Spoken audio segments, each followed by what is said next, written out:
नमस्कार, clip news में आप सभी का स्वागत है।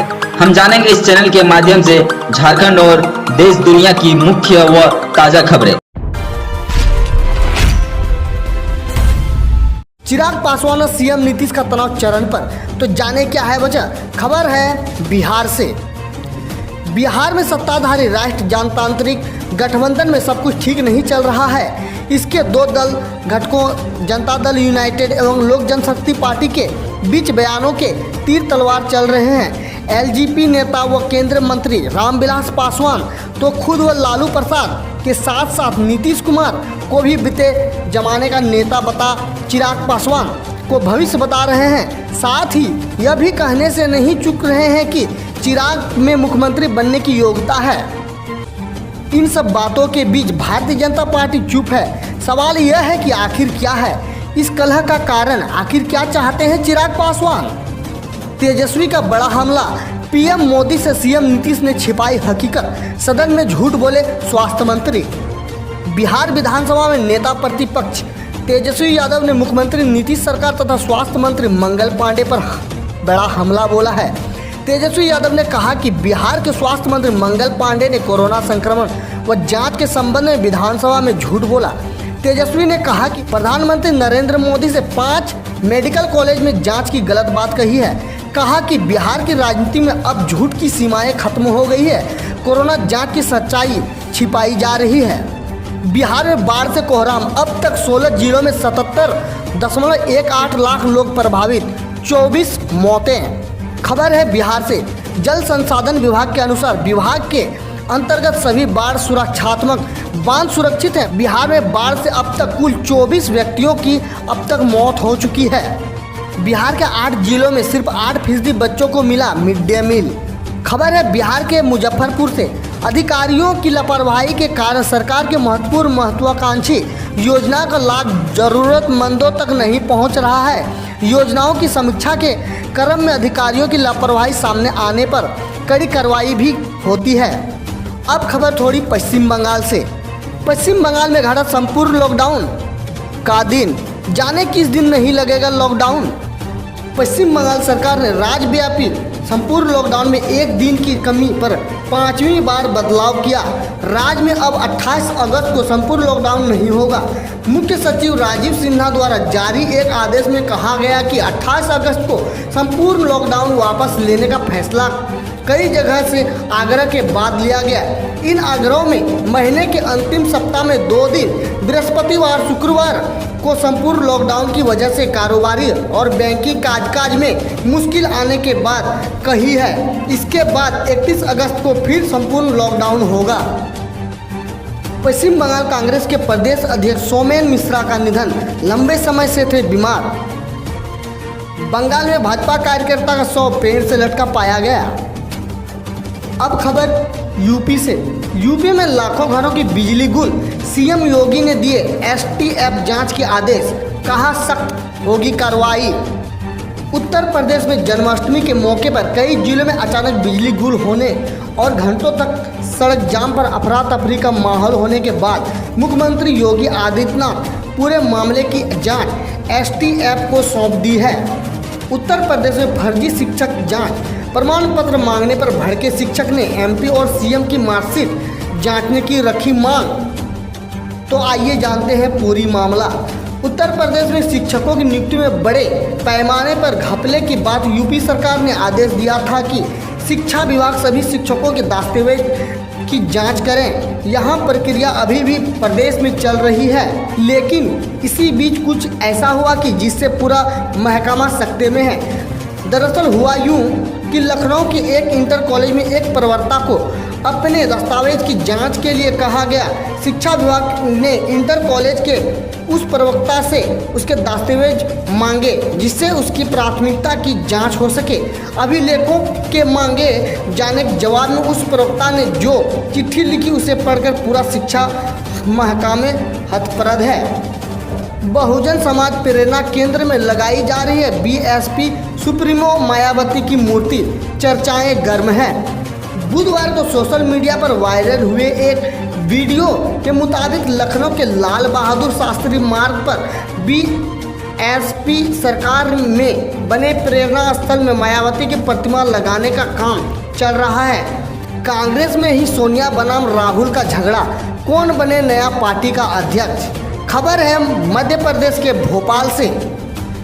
कांग्रेस में नेतृत्व के मुद्दे पर पार्टी ही दो राय हैं, एक धड़ा राहुल गांधी और दूसरी सोनिया गांधी के समर्थन में है। दिग्विजय सिंह सहित बड़े तादाद में नेता राहुल को अध्यक्ष पद पर दोबारा देखना चाहते हैं, लेकिन कुछ का मानना है कि सोनिया गांधी ही बेहतर नेता है।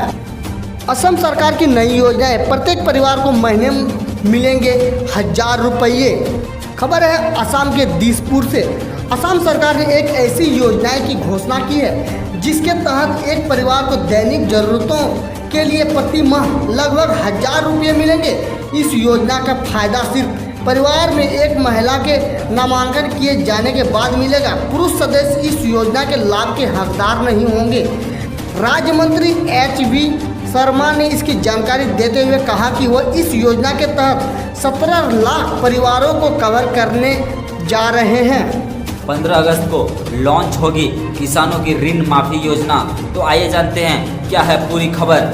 छोटे और सीमांत किसानों की ऋण माफी की बजट घोषणा की अब सरकार शीघ्र अमल में लाने वाली है। मुख्यमंत्री हेमंत सोरेन 15 अगस्त को राज्य सरकार की इस महत्वाकांक्षी योजना को सांकेतिक रूप से शुरुआत करेंगे। कर्ज माफी योजना से जुड़ी सरकारी प्रक्रिया को आगे पूरा किया जाएगा। बता दें कि किसानों की ऋण माफी के लिए सरकार ने बजट में 2000 करोड़ रुपए का प्रावधान किया है। पीएम किसान सम्मान योजना किसानों के बीच बढ़ चुके हैं। 1000 करोड़ 16 लाख से अधिक किसानों को मिल चुका है लाभ। प्रधानमंत्री किसान सम्मान निधि योजना से राज्य के करीब 16 लाख किसान जुड़ गए हैं। इन किसानों को 3 किस्त की राशि मिल चुकी है। झारखंड के इन किसानों के पास इस निधि के करीब 1000 करोड़ रुपए आ गए हैं। भारत सरकार किसानों को एक साल में 3 किस्त के माध्यम से 6000 रुपये देती है। सरकार ने 32 लाख किसानों को जोड़ने का निर्देश अधिकारियों को दिया है। तेजस्वी योजना सबल बनने को 17,000 लड़कियों ने लिया प्रशिक्षण, अब कुछ कर दिखाने की चुनौती। तो आइए जानते हैं क्या है पूरी खबर। सामाजिक एवं आर्थिक रूप से सुदृढ़ बनाने के लिए उद्देश्य से 14 से 24 वर्षीय किशोरियों के लिए सरकार की ओर से तेजस्वी योजना चलाई गई है।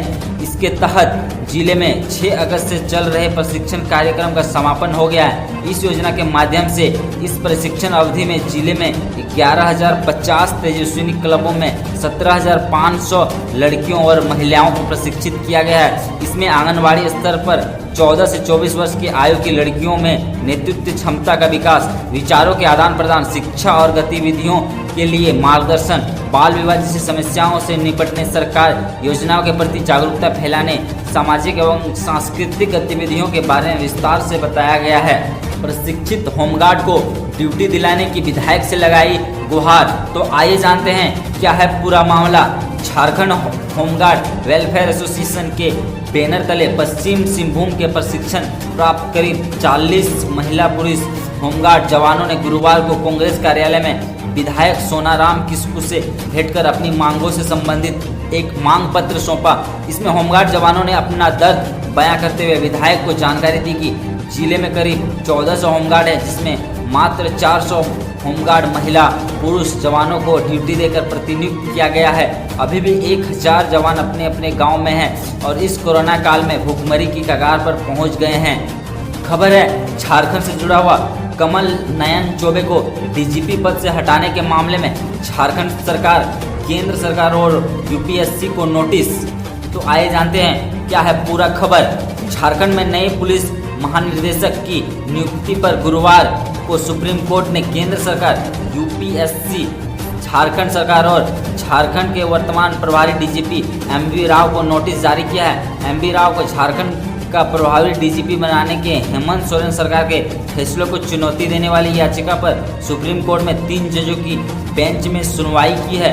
कोर्ट ने याचिका से कहा कि इस मामले में पूर्व डीजीपी कमल नयन चौबे को पार्टी बनाए। सुप्रीम कोर्ट ने पार्टीशन को याचिका से संबंधित कुछ दस्तावेज संलग्न करने के निर्देश भी दिए हैं। चीफ जस्टिस की अध्यक्षता वाले 3 जजों की बेंच ने वीडियो कॉन्फ्रेंसिंग कर जारी की मामले। जुलाई व अगस्त माह का बटेगा चावल। तो आइए जानते हैं क्या है पूरा खबर।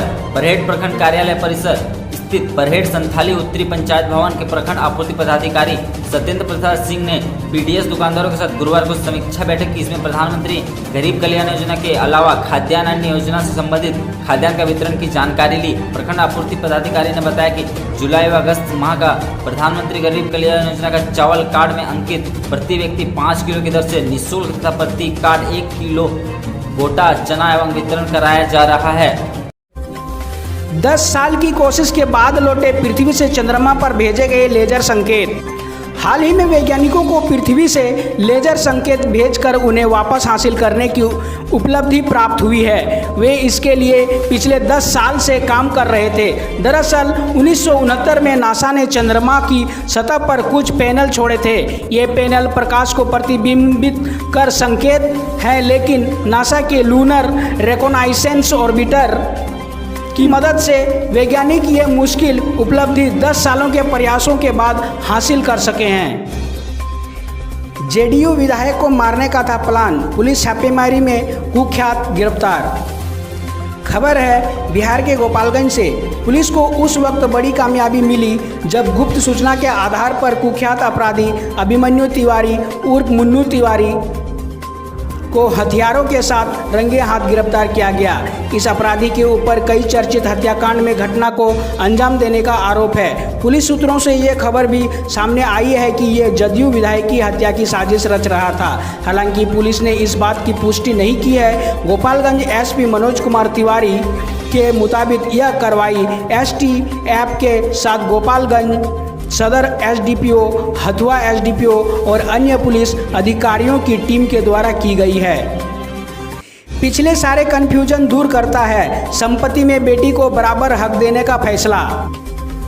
अगर हिंदू उत्तराधिकारी अधिनियम 2005 के लागू होने के पहले पिता का देहांत हो गया है तो भी क्या उसकी संपत्ति पर बेटे के बराबर अधिकार होगा? ऐसा सवाल उठाती याचिकाओं पर सुप्रीम कोर्ट ने बड़ा फैसला देते हुए कहा कि कानून हर हाल में लागू होगा। जस्टिस मिश्रा की अगुवाई वाली बेंच ने तस्वीर साफ कर दी। तो अब आसान शब्दों में जानिए कि यह फैसला अहम क्यों है और पिछले फैसलों से कैसे अलग है।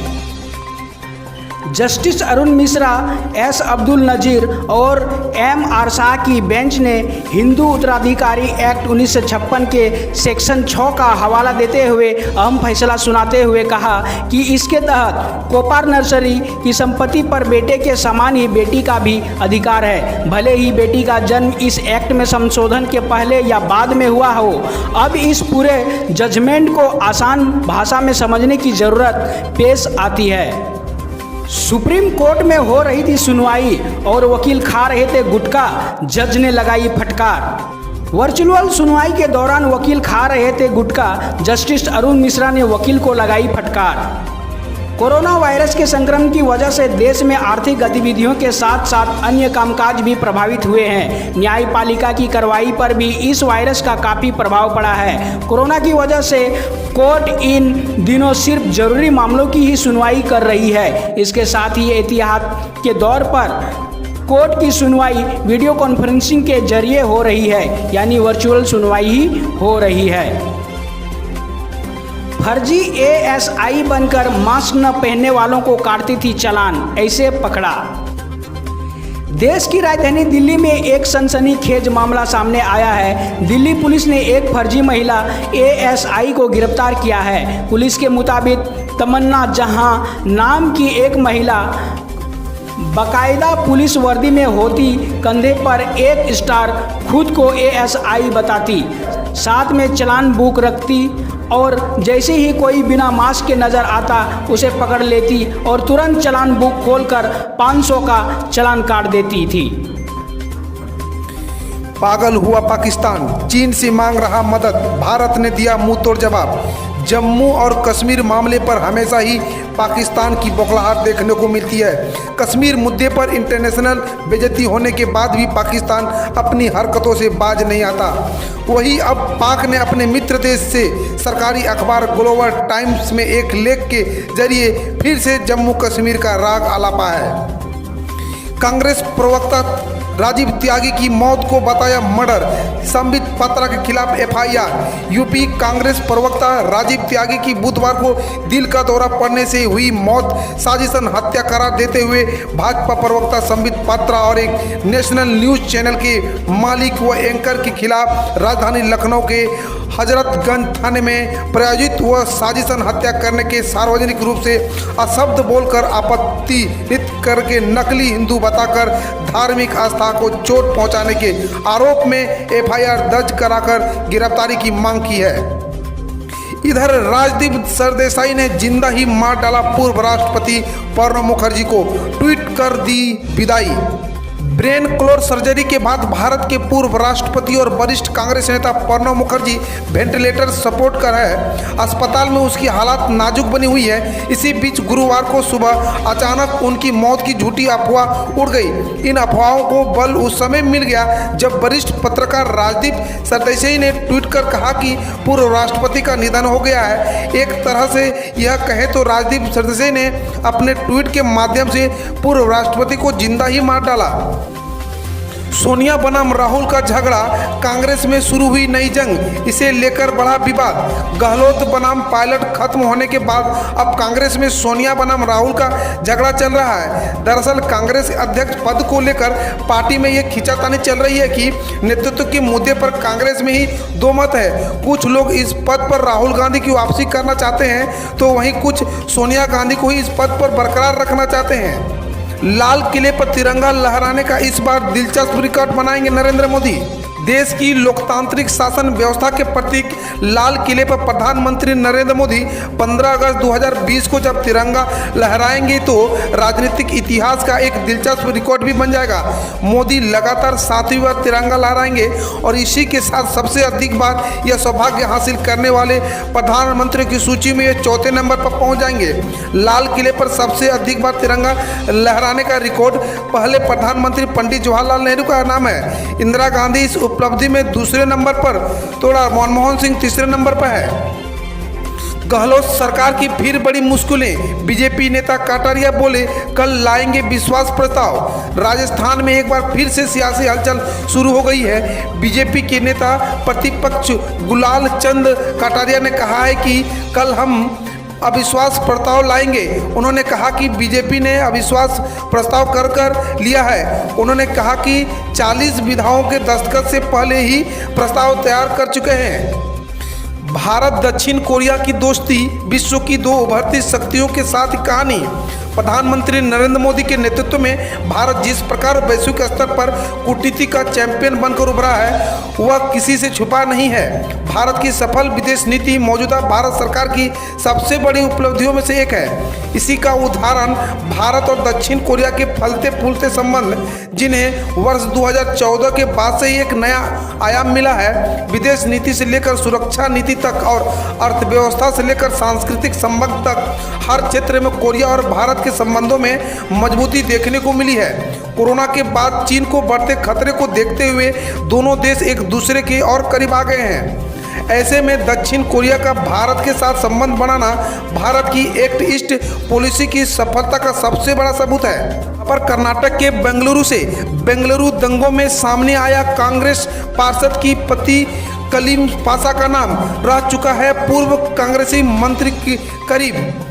मंगलवार की रात बेंगलुरु में हुई हिंसा से जुड़ी बड़ी खबर सामने आ रही है। बेंगलुरु में हुए दंगों के मामले में पुलिस ने प्राथमिकी दर्ज की है। इसमें जिन लोगों का आरोपी बनाया गया है उसमें 7वां नाम कांग्रेस पार्षद इरशाद बेगम के पति कलीम पासा का है। पुलिस के मुताबिक दंगों के साजिश रचने वाले मुख्य आरोपियों में एक नाम कलीम पासा का भी है। नेपाल अब भारतीय विजिटर से मांगेगा आई कार्ड, फैसले के लिए कोरोना का बहाना बनाया।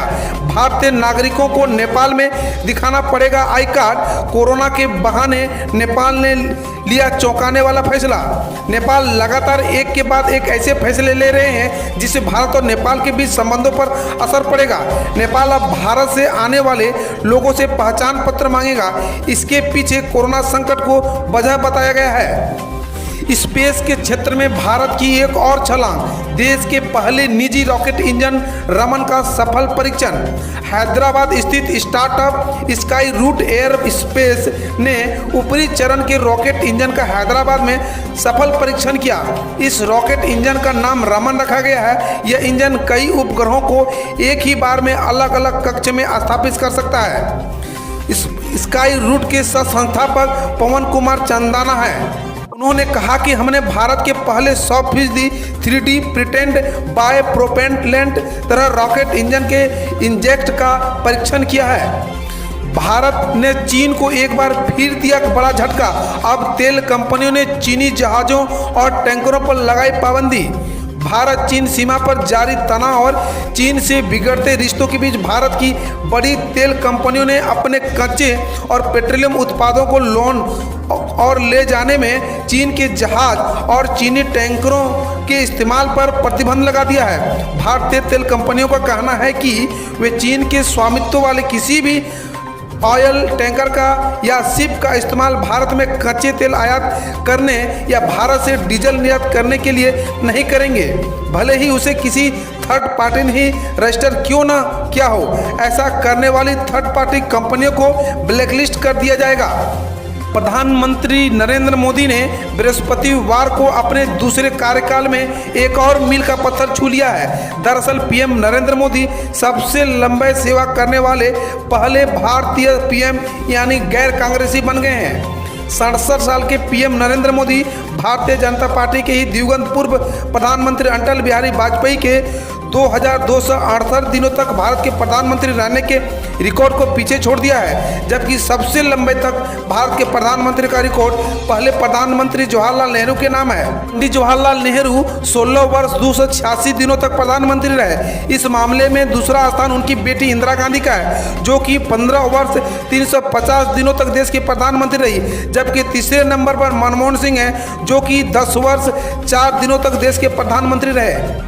मोदी सरकार में बढ़ा लोगों का विश्वास, करीब 4 गुना कम हुई इनकम टैक्स केसों की स्क्रूटनी। प्रधानमंत्री नरेंद्र मोदी और उनकी सरकार की नीतियों पर देशवासियों का विश्वास लगातार बढ़ता जा रहा है। जिस प्रकार इनकम टैक्स रिटर्न की स्क्रूटनी में कमी आई है, उससे यह साबित होता है कि देशवासियों का मोदी सरकार पर विश्वास और बढ़ा हुआ है। प्रधानमंत्री नरेंद्र मोदी ने गुरुवार को ट्रांसपेरेंट टैक्सेशन के लिए प्लेटफॉर्म को लॉन्च किया। इस दौरान उन्होंने बताया वर्ष 2012-13 में जितने टैक्स रिटर्न होते थे उसमें से 0.94% की स्क्रूटनी होती थी।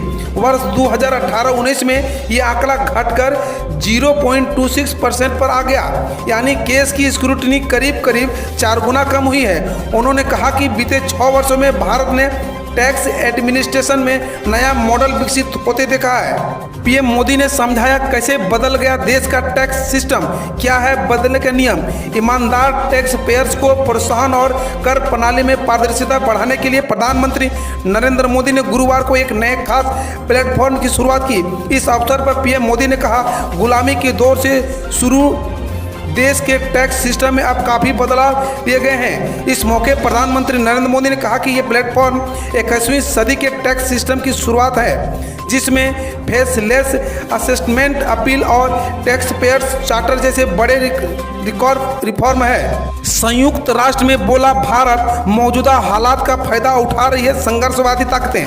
भारत ने संयुक्त राष्ट्र में कहा कि कुछ संघर्षवादी ताकतें मौजूदा अनिश्चितता भरे माहौल का फायदा उठाते हुए भ्रामक सूचनाओं और अवसरवादी आतंकी हमलों के जरिए अपना एजेंडा लागू करने के फिराक में है। संयुक्त राष्ट्र सुरक्षा परिषद की महामारियां और सतत शांति की चुनौतियां विषय पर उच्च स्तरीय खुली बहस में भारत ने कहा कि कोरोना महामारी ने शांति कायम करने और संघर्ष की स्थिति ठालने के प्रयासों पर प्रतिकूल प्रभाव डाला है। हम सभी कोरोना महामारी के बीच में हैं। ऐसी समस्या से हम लोगों की पीढ़ी का पहले कभी पाला नहीं पड़ा। यह महामारी अभी भी उग्र है, इसका असर बहुत गहरा और बहुआयामी होगा। इसे निहितार्थ के बारे में सटीक शब्दों में कुछ बता पाना मुश्किल है।